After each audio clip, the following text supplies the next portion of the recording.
For more updates, subscribe to Trending Talks.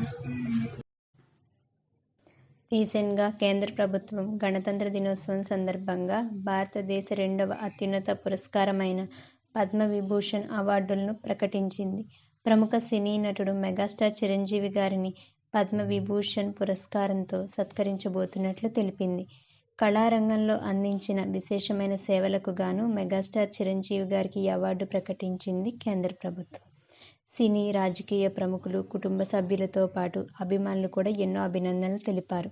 2006లో ఈయనకు కేంద్ర ప్రభుత్వంచే పద్మభూషణ్ అవార్డును కూడా అందుకున్నారు. నిన్న ఢిల్లీలో పద్మవిభూషణ్ అవార్డు పురస్కారాలు జరిగాయి. ఇన్ ఫీల్డ్ ఆఫ్ ఆర్ట్స్లో మెగాస్టార్ చిరంజీవి గారికి నిన్న ఢిల్లీలో రాష్ట్రపతి ద్రౌపది ముర్ము గారి చేతుల మీదుగా పద్మవిభూషణ్ అవార్డు అందుకున్నారు.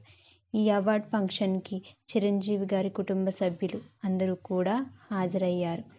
మనం కూడా చిరంజీవి గారు ఫ్యూచర్లో మరెన్నో అద్భుతమైన పురస్కారాలు అందుకోవాలని ఆశిస్తూ కంగ్రాచులేషన్స్ తెలియచేద్దాం.